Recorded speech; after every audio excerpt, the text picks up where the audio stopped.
Hello IT family, मैं हूं Sam सत्यम और लेकर आया हूं आप लोगों के लिए 365 डेज़ दिस डे, मतलब 365 डेज़ का पार्ट 2 मूवी की हिंदी एक्सप्लेनेशन। वो अभी नॉर्मल एक्सप्लेनेशन नहीं, डीपली एक्सप्लेन करूंगा। अगर आप लोगों ने फर्स्ट पार्ट की एक्सप्लेनेशन नहीं देखी है तो मैं उसका लिंक डिस्क्रिप्शन में दे रहा हूँ, आप लोग देख लेना। और शॉर्ट में अभी एक समरी दे देता हूँ फर्स्ट पार्ट की। हमारे दो मेन कैरेक्टर होते हैं, मसीमो और लौरा।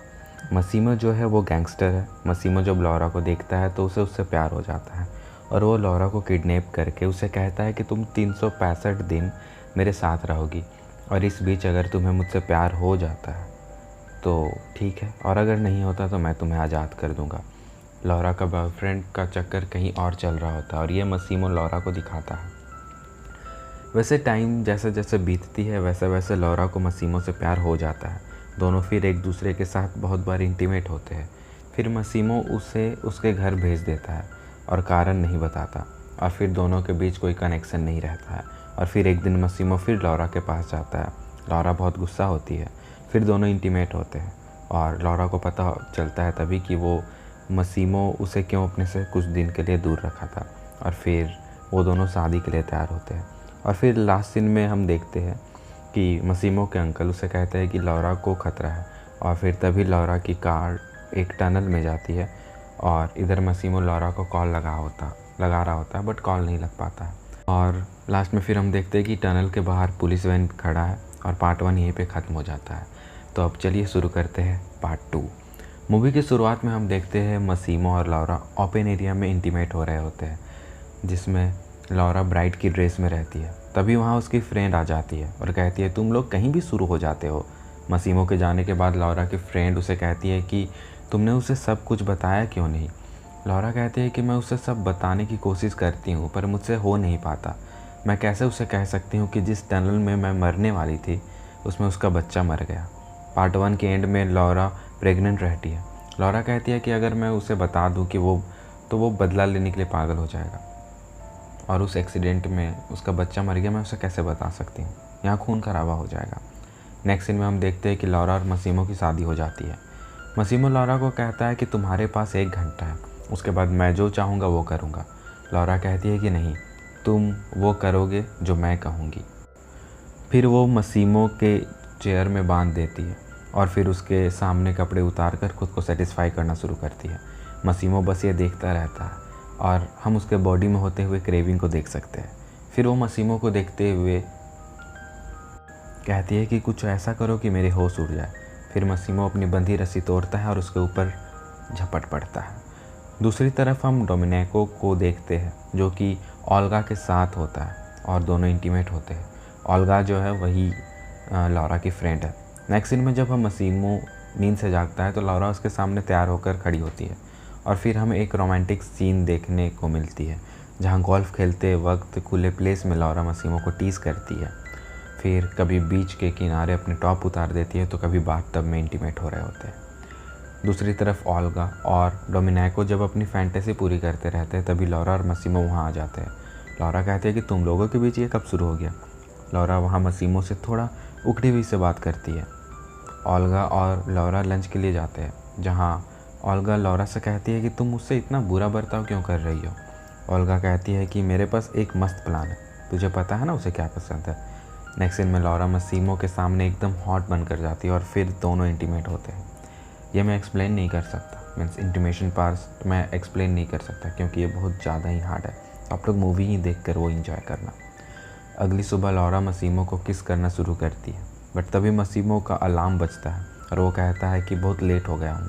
लौरा कहती है कि तुम्हें थोड़ी देर यहाँ रुकना चाहिए, तुम इसके लिए रिग्रेट फील नहीं करोगे। पर मसीमो कहता है कि मैं लेट हो रहा हूँ, मुझे जाना होगा। हम अब नॉर्मल लाइफ में वापस आ चुके हैं, मीन्स हनीमून पीरियड ओवर हो चुका है। नेक्स्ट सीन में डोमिनिको और ओल्गा इंटीमेट हो रहे होते हैं। तभी वहाँ लौरा पहुँच जाती है और डोमिनिको को कहती है कि तैयार हो जाओ, तुम्हें बाहर जाना है, और ओल्गा तुम भी, तुम्हारे पास 30 मिनट है।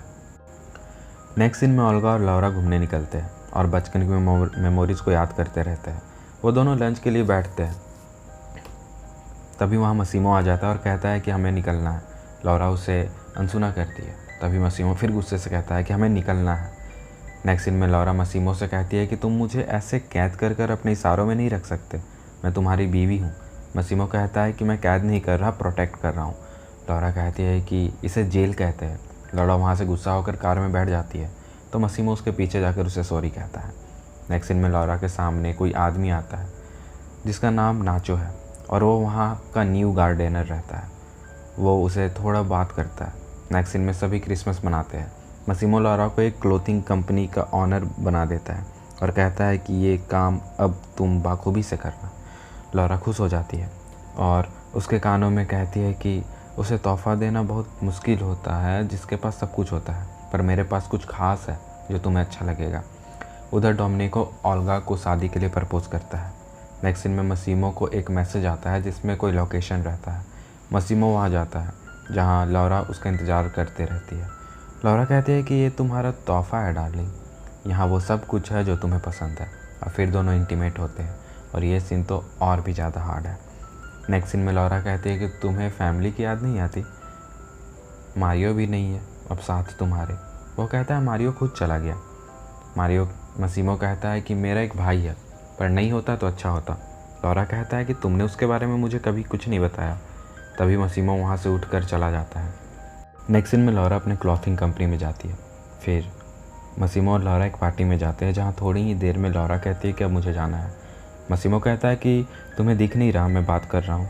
लौरा कहती है ये कन्वर्सेशन मेरे से ज़्यादा इंपॉर्टेंट है, तो मसीमो फिर वहाँ से उठ के चला जाता है। नेक्स्ट सीन में लौरा की माँ कहती है कि मैरिज कॉम्प्रोमाइज़ करके ही चलते हैं। फिर नेक्स्ट सीन में लौरा मसीमो को किसी लड़की के साथ जाते देखती है और वो पीछे पीछे जाती है, जहाँ वो देखती है कि मसीमो उसके साथ इंटीमेट हो रहा है, और फिर वो वहाँ से दूर दौड़ कर भाग जाती है और फिर नाचो से मिलती है। फिर उसके साथ ड्राइव पर जाती है और फिर नाचो को कहती है कि लगता है कभी कभी यहाँ से भाग जाऊँ। नाचो कहता है कि मैं घर के लिए निकल रहा हूँ, तुम साथ चलना चाहोगी? लौरा अपनी मम्मा को वॉइस मेल भेजती है कि आपने ठीक कहा था कि मैं मसीमो को लेकर गलत थी, और जो हुआ वो देखने के बाद मैं उसे दोबारा देखना नहीं चाहती। मैं बाहर जा रही, मुझे कुछ दिन अकेले रहना है। और फिर फ़ोन को फेंक देती है और अपने रिंग को अपने पर्स में रख लेती है और फिर नाचो को कहती है कि मुझे यहाँ से दूर ले चलो। लौरा नाचो के साथ उसके घर जाती है। नाचो उसे बताता है कि ये मेरे सिस्टर के कपड़े हैं, मेरी कोई गर्लफ्रेंड नहीं है, मेरी बहन अमेला कुछ देर में यहाँ आ जाएगी, वो प्रेग्नेंट है। ये सुनते ही लौरा के हाथ से कांच का गिलास गिर जाता है। नाचो लौरा को गोद में उठाकर सोफे पर बैठा देता है। लौरा उसकी तरफ अट्रैक्ट होती है। इधर लौरा की माँ मसीमो के पास आती है और उसे एक झापड़ मारती है और पूछती है कि क्या किया तुमने उसके साथ? उसने मुझे मैसेज भेजा है कि वो तुम्हें छोड़ रही है, दोबारा कभी तुम्हें देखना भी नहीं चाहेगी।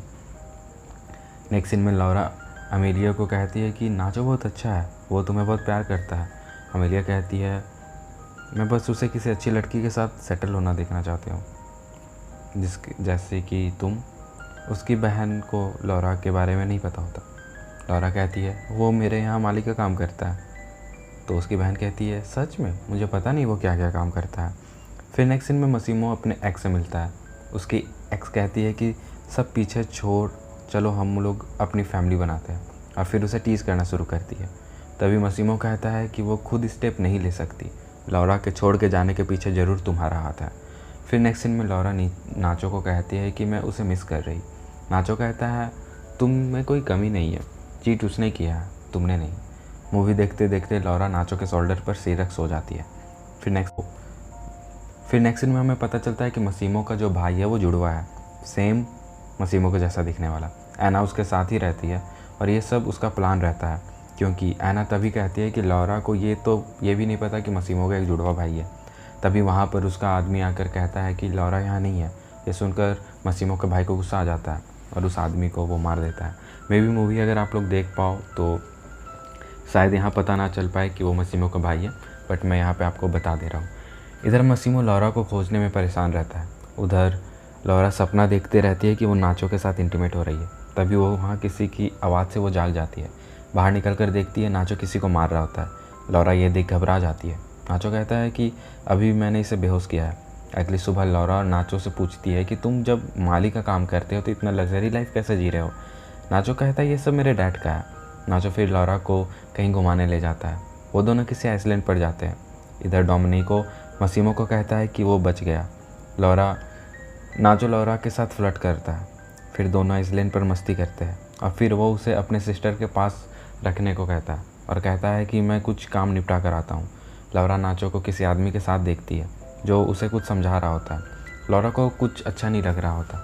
नेक्स्ट सीन में मसीमो को कोई मैसेज आता है जिसे देखकर वो परेशान हो जाता है। इधर लौरा नाचो से पूछती है कि तुम परेशान हो क्या। तभी नाचो से कहता है कि मुझे तुम्हें कुछ सिखाना है और फिर वो उसे पानी में उठा कर ले जाता है और फिर वहाँ पे स्विमिंग सिखा रहा होता है।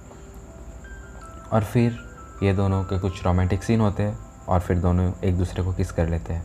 नेक्स्ट सीन में डोमिनिको मसीमो को एक पिक दिखाता है और कहता है कि तैयार हो जाओ चलने के लिए। उधर लौरा फिर सपना देखती है कि लौरा और नाचो इंटीमेट हो रहे हैं। नेक्स्ट सीन में नाचो लौरा को कहता है कि कल हम मेरे पापा से मिलने वाला है। लौरा कहती है कि क्या हुआ, तो तुम डर क्यों रहे हो। तो वो कहता है क्योंकि वहाँ मसीमो आने वाला है। नेक्स्ट सीन में लौरा नाचो से पूछती है तुम हो कौन, सच सच बताओ। नाचो कहता है मेरा नाम है मार्सेलो नाचो माथो और मेरे डैड का नाम है डॉन फ्रेंडो माथोस, जो कि लोकल माफिया के हेड है और तुम्हारे हस्बैंड के फैमिली के सबसे बड़े दुश्मन। लौरा कहती है तुम्हारे डैड ने मुझे यहाँ लाने को कहा। नाचो कहता है नहीं, तुम यहाँ खुद आई है और अगर तुम यहाँ नहीं आती तो मैं तुम्हें बहला फुसला कर यहाँ ले ही आता। लौरा कहती है तुम भी झूठे निकले नाचो। नाचो कहता है मेरी फीलिंग तुम्हारे लिए सच थी। वो किस सच्ची थी, क्या तुम्हें वो सच नहीं लगी। लौरा कहती है बिल्कुल फेरी टेल की तरह सच लगी, पर अब मैं अपनी गलतियों से सीख चुकी हो और समझ गई हूँ कि तुम झूठे हो। लौरा कहती है कि मुझे वापस ले चलो और अपनी दुश्मनी का खेल ख़त्म करो। नाचो लौरा को अपनी वांट बताते रहता है कि उसे ये माफिया वाले फैमिली बिजनेस में नहीं आना था, पर वो कुछ कर भी नहीं सकता था, इसलिए उसे आना पड़ा। नेक्स्ट सीन में नाचो अपने डैड के पास पहुंचता है, जहां से लौरा नाचो से अलग हो जाती है क्योंकि वहां के बॉडीगार्ड कहते हैं कि उसके डैड ने उसे अकेले बुलाया है और लौरा हमारे साथ रहेगी। नाचो वैसा ही करता है। उधर मसीमो डॉन से बात कर रहा होता है कि मेरे पापा और आपने वादा किया था कि कभी कोई खून खराबा नहीं होगा। डॉन कहता है कि तुम्हारे पिता के जाने के बाद तुम कुछ ज़्यादा ही एक्सपेंड हो गए, जो कुछ लोगों को पसंद नहीं आ रहा। मैंने तो तुम्हें लौरा के एक्सीडेंट के टाइम ही वार्न किया था, पर तुम्हें अक्ल नहीं आई। मैं अब तुम्हें यह मौका नहीं दे सकता। अब तुम्हारे जगह किसी और को आना चाहिए। तुम्हारे जगह तुम्हारे बेवकूफ़ भाई को आना चाहिए। मसीमो कहता है कि उसने मेरे पिता को मारा है और मैं ऐसा इंसान के हाथ अपने पिता के अमानत नहीं दे सकता। तुमने मेरी बीवी को उठाया। तभी नाचो वहाँ आता है। डॉन कहता है कि तुम्हारी बीवी मेरे बेटे के साथ खुद आइसलैंड गई है और इसने उसका वहाँ ख्याल भी रखा। वहाँ मेरा पर्सनल बॉडीगार्ड मिगुल भी था उसके सेफ्टी के लिए। तभी नाचो अपने डैड को कहता है कि मिगुल वहाँ नहीं था, अभी किसी और ने लौरा को मुझसे अलग किया, किसी और बॉडीगार्ड ने। यह सुनते ही डॉन समझ जाता है और कहता है कि लौरा को ढूंढो। मतलब वो बॉडीगार्ड जो है वो उसके पापा का बॉडीगार्ड नहीं रहता है, वो लोग कोई और रहते हैं। अब मसीमो और नाचो लौरा को ढूंढने के लिए निकलते हैं। दूसरी तरफ लौरा के सामने मसीमो के जैसा दिखने वाला इंसान सामने आता है। लौरा उसे मसीमो समझकर उस पर गुस्सा निकालना शुरू करती है, पर वो समझ जाती है कि वो मसीमो नहीं है। वो कहता है कि हाँ मैं मसीमो नहीं हूँ, मैं हूँ एड्रियानो टोरिसेली, मसीमो का जुड़वा भाई, और मेरी किस्मत इसलिए ख़राब है क्योंकि मैं बस 10 मिनट लेट पैदा हुआ और मसीमो यहाँ आता ही होगा। पर मैं भाभी से मिलकर खुश हूँ। मैं तुम्हें वो कहानी बताऊँगा जिसमें मैंने अपने हक वापस लिया था। मुझे अब बस तुम्हारे हस्बैंड को ठिकाने लगाना है। तभी पीछे ऐना आती है, जिसके साथ मसीमो पार्टी की रात इंटीमेट हो रहा था। मीन्स वो मसीमो नहीं, मसीमो का जुड़वा भाई टोरिसिल रहता है। अब तक मसीमो और नाचो वहाँ पहुँच चुके हैं और चारों एक दूसरे पर बंदूक टाने हुए हैं। ऐना लौरा को कहती है कि मैंने ही तुम्हें नाचो के बाहों में भेजा था। फिर मसीमो का भाई मसीमो को कहता है कि मैं सोचा था कि तुम्हारा बच्चा कैसा दिखता होगा अगर वो इस एक्सीडेंट में नहीं मरा होता। और फिर ये सुनकर लौरा टोरिसाइल के पकड़ से खुद को छुड़ाकर भागने लगती है। तब तक ऐना लौरा पर गोली चला देती है, नाचो ऐना पर और मसीमो अपने भाई पर। और फिर नाचो मसीमो पर बंदूक उठाता है पर गोली नहीं चलाता और लौरा की लाश देखकर वहाँ से चला जाता है और मूवी यहीं पर ख़त्म हो जाती है। तो यार मैं ऐसा सैड एंडिंग बिल्कुल भी मतलब कि सोचा नहीं था कि ऐसा सैड एंडिंग होगा। आई लव लौरा एंड मसीमो यार, क्या ही कपल है दोनों, और मेरे फेवरेट भी है। एक हैप्पी एंडिंग बनता तो बात ही अलग थी। अब पता नहीं कि शायद इस मूवी की कोई नेक्स्ट पार्ट आएगी या फिर मूवी यहीं पे ख़त्म हो जाएगी। मेरे हिसाब से तो शायद इसके 2 ही पार्ट थे और मूवी शायद यहीं पे ख़त्म हो जाती है, बट देखते हैं। और आप लोग बताएं कि आप लोगों का एक्सप्लेनेशन कैसा लगा, और अगर आप लोग इस नॉवेल का ऑडियो बुक चाहते हो तो प्लीज़ कमेंट करें। तब तक के लिए बाय बाय, टेक केयर, अपना ख्याल रखें।